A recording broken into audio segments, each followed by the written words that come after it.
All right, what's up, guys? I hope you're doing well. Just basically want to go over the next post, or the one that I just recently did. This is kind of just continuing in the Federal Reserve and monetary policy study.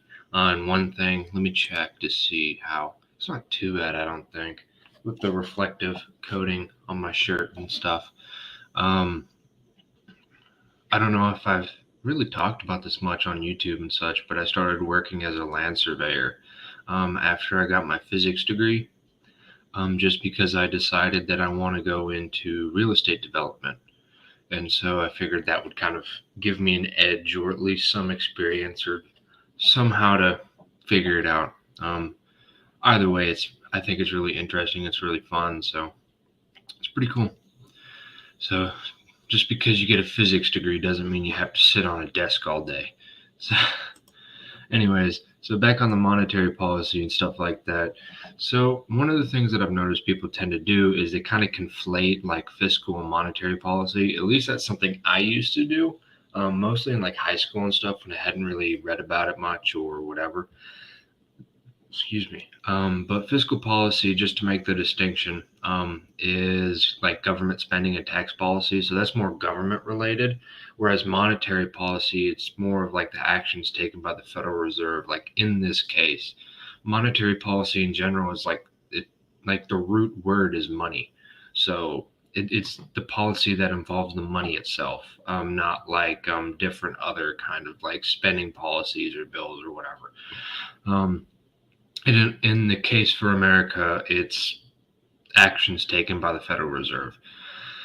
Okay, with that kind of cleared up, basically monetary policy in this respect, therefore means it affects the current and expected path for short-term interest rates, and the Federal Reserve does this in order to try to the Federal Reserve basically tries to influence interest rates to get their goals, right, that are congressionally mandated. And I've talked a little bit more about those in depth in previous posts.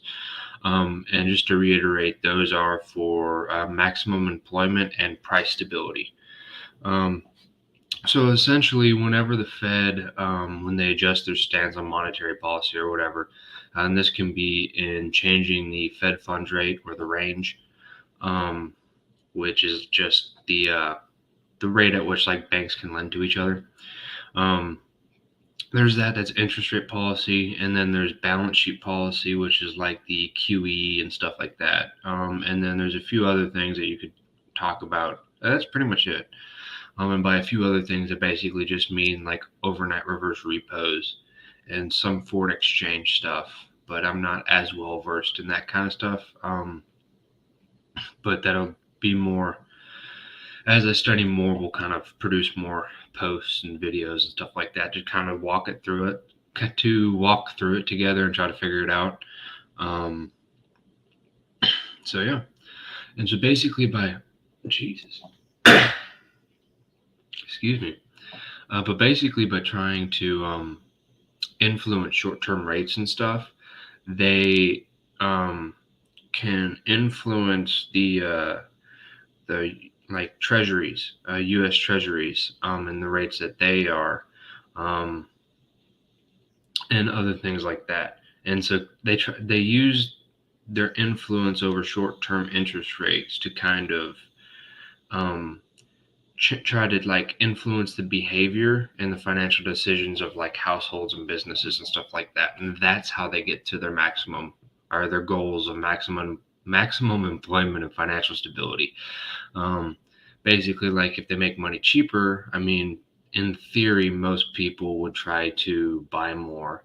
Like if your mortgage if mortgages had lower interest rates, you're more likely to borrow more money because you're not paying as much interest, so you can afford it and stuff like that. Was the problem with that, and why this gets really complicated, is there are a lot of cross currents in this. So like quantitative easing with the balance sheet policy and everything else, they I've seen arguments to where it's like all quantitative easing really is, especially when the Fed buys the Treasury from the primary dealer who got it from a bank entity that's already a part of the Federal Reserve System. All it does is switch it's an asset swap. It switches the Treasury on the bank's balance sheet for bank reserves, and that's pretty much it. Um, Now, if the primary dealer got that treasury from a non-bank entity, like just a person in the real economy, and not something that's already has a account at the Fed, um, then yes, that money would go out into the real economy, which we is rather arguable that it doesn't, considering the fact that inflation wasn't that big of a deal since like 2008 to a few years ago, whenever it started getting really hot after 2020 and other reasons. And that's just kind of a superficial overview. That's not the point of this post, so we're not going to go too far in depth with that. So basically, and if you noticed, I'm trying to be very particular with my wording. I keep saying influences because they do not control short-term interest rates, but they can influence short-term interest rates. And basically what happens is those banks those banks that are a part of the Federal Reserve System already, if they can, most of this is through like reverse repo and repo and stuff, to where you can park your money at the Federal Reserve and get paid whatever it is, like 25 basis points or whatever it is at the moment. Why would you lend for less than that to other banks when the Federal Reserve has it's almost impossible for the Fed to default, since they can just print the money up. Again, going more into the weeds than we need to, but just kind of just future posts, and we'll talk more about it later, because that's stuff too that I need to run through a couple times and probably write out on a few sheets of paper and a whiteboard, just to kind of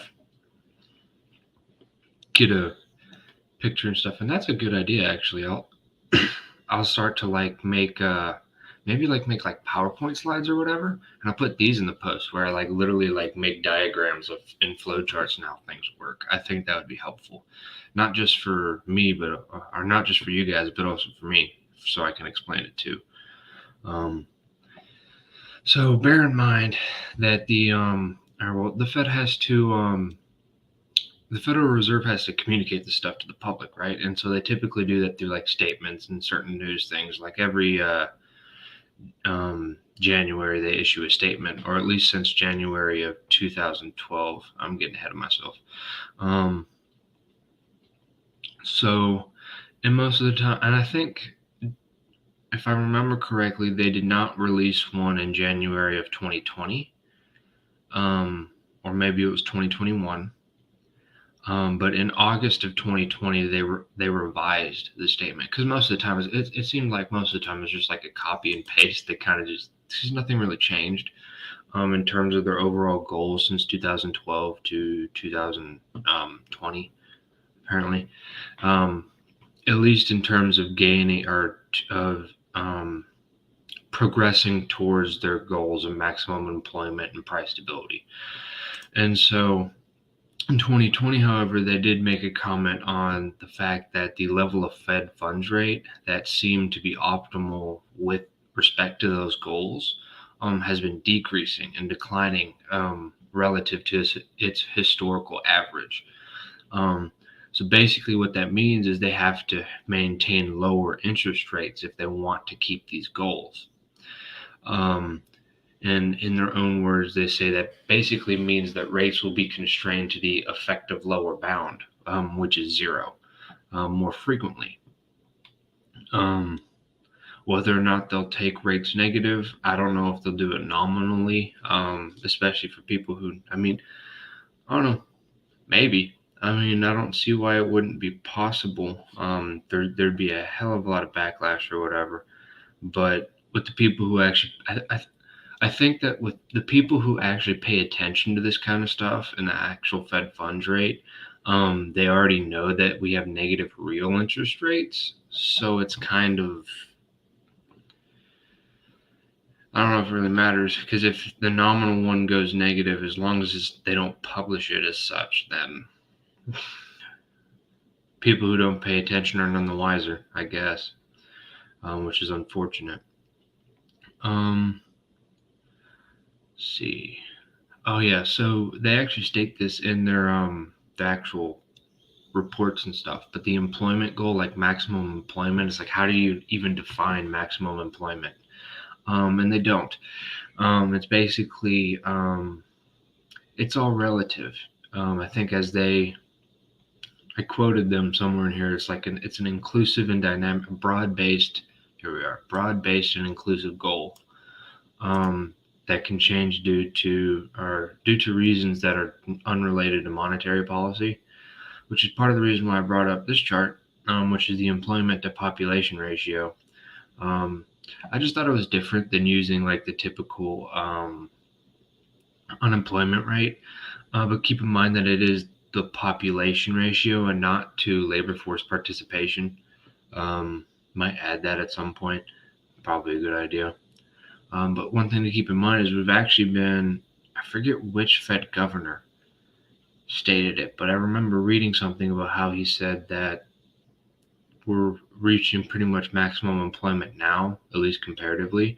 And if you see, we're almost reaching like 60% in terms of the EMP ratio, I guess is what it's called, employment to population ratio, which we can see from 2015 to 2020 it was above. And then from basically like 1985 to 2008-ish, it was above that. But also keep in mind, we're talking about the population in general, not necessarily just labor force participants. Because, and one of the things that they actually talk about this in their recent monetary policy report, which I've been doing some videos on as well, just going through the data and stuff because I think it's interesting. And they brought up like all the baby boomers are retiring, and some of them are retiring early because with everything happening in the past couple of years, in terms of a health standpoint. I mean, do you blame them? I mean, like with all this stuff going on, I think like if you were 62 or 63 and you had like, you were going to retire in like 3 years or 2 or 3 years, I mean, wouldn't you retire early too? Because like in the grand scheme of things, is that 2 years of work really going to make that much of a difference? Is that risk or just that inconvenience of dealing with everything, depending on your point of view, really worth the money that you would gain in your retirement? And obviously, for some people, for some retirees, that cost benefit analysis worked out in that way to where it wasn't worth it, and so they didn't do it, and so they retired early. And I say that because they're obviously retiring. So unless they just didn't even think about it, which at that point I think that's a pretty big deal. That's a thought that probably crossed your mind. So that's pretty much it for the employment goal.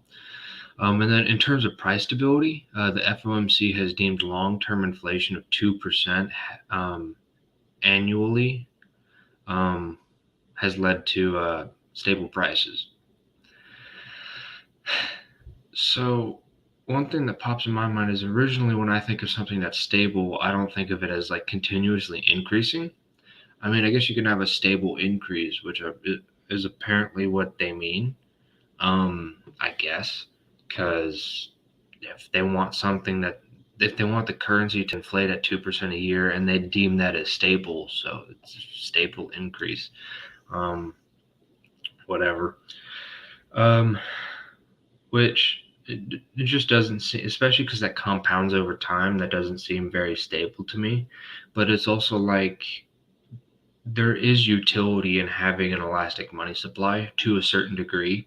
That's one of the things that I was listening to a podcast with Jeff Snyder on Eurodollar University, and they were talking a little bit about this. It was quite some time ago, so I don't remember all of the intricacies of it, but basically it's like trying to think of a system in which you You don't have a fixed money supply because that actually can lead to major depressions and stuff like that, arguably more so than you would otherwise. But it almost seems like somehow containing the political influence that you tend to have with the more Keynesian view, where like when you reach into when the economy starts to go into recession and you increase liquidity so that you can, for lack of a better term and to keep a pun going, kind of lube the economy more so it can go, add liquidity to it, um, and just kind of help that go up. But the problem with that is once it actually recovers, you're supposed to start pulling it out. And they don't pull it out. They just keep throwing more in there, to the point to where in, what was it, 2018 or 2019? I'm not the best with dates, um, unless I specifically wrote about it, which I haven't yet. When we started a quantitative tightening cycle, and then you have the taper tantrum from the past few years, and the Fed had to reverse course and go back the other way and start QE again. Anyways, more on the inflation topic. Try not to get too ahead of myself. Um, Here is the 12-month percentage change for the CPI of selected categories from this past year. Red is all items, blue is food. I guess this is dark blue or black. I don't know. The picture didn't transfer well. Or maybe it's because it's 5 a.m. and so I have that like warm light screen on my computer, so there's not as much blue light. It just does it on its own. This third one right here, I can't tell if it's black or navy blue because of the screen lighting, but and then green. So if you ever wanted to think about like why they have like a separate PCI that they call core CPI, that excludes food and energy, this big spike above 25% for energy is probably why, because that would kind of skew the data in such a way, especially since the CPI, and I have done a post up going more into the CPI and stuff like that. I linked it down here, it's called linked here or whatever. So right there, if you're interested, where I kind of go more into the basket of currencies, the basket of goods and services that the CPI measures and how exactly it's measured. I'll leave most of that to the video, and I actually give the link, or no, I embedded the PDF for this past CPI print into that too, so you can actually interact and look at the actual like the percentage weightings and stuff that they gave. So that's in there as well. But this is probably why they have a core CPI that's different. But more back on monetary policy, right? And so money is 1/2 of every transaction, unless you're just doing your normal bartering. So whenever you buy a business, you give them money, they give you a good or service. So money is 1/2 of that transaction. That's what trade is. And so it's important to understand the basics of monetary policy. I mean, I'm not saying you have to be some absolute nut and just keep and just like obsess over it for years and know everything about it. But like just even the basics of like if interest rates increase and some that especially like interest rates in the real economy, like if your mortgage rate goes up to 10% as opposed to 4, you're not going to be able to borrow as much. That's a good one. I just remembered I saw a graph to where they basically showed the buying power with interest rates in real estate. So like as interest rates on mortgages went up, it showed how much you could buy on like how much house could you buy? Could you buy like a $400,000 house or $200,000 house or whatever, depending on your income and stuff. I'll try to find that graph and put it in here. No promises because I have no idea how hard that'll be to find. Because I don't think it was a Fed graph or anything. And then there's the money supply too, where it if it increases drastically relative to goods and services, I mean there's more money relative to goods and services. So it's worth less. It's not as scarce. The whole point of money and kind of transactioning, right? The reason you give a business money is because there's some sense of scarcity in that, right? It has some form of worth, which can be influenced by its scarcity, and that's why it's viewed as to have worth to begin with, and that kind of goes with what really defines money, and scarcity is one of those things, kind of a scarce resource in a way.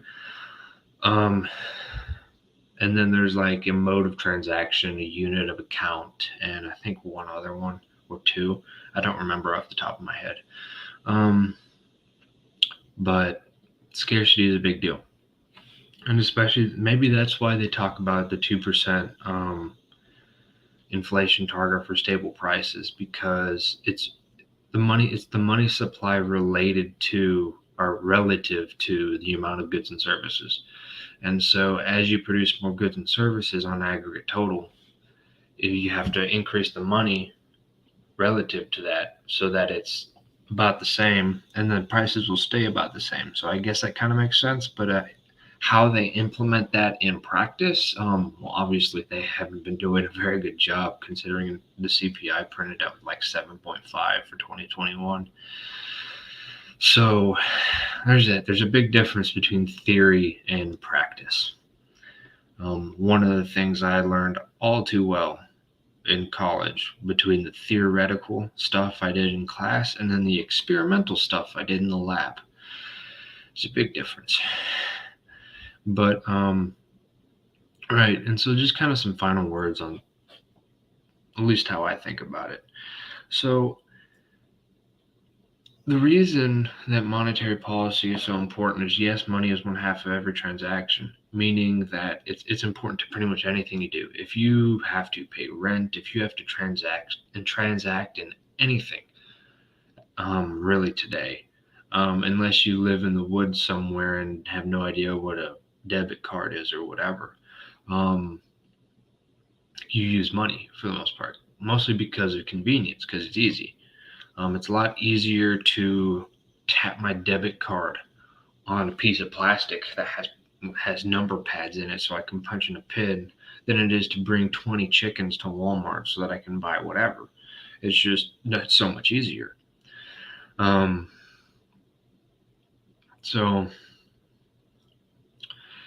that being said, it's important to understand monetary policy, but it's also important to the fact of how it is involved in the real economy. Because there are ways you can like hedge yourself in the financial economy and everything else, meaning like the stock market, bond market, real estate, stuff like that. You can do that. But it's also like, and a lot of that too, it's just knowing what you're doing. It seems it's a lot more difficult to do that, and you need a lot more resources to do that in the real economy. And you can argue for some overlap between the two. But the problem is, it's like,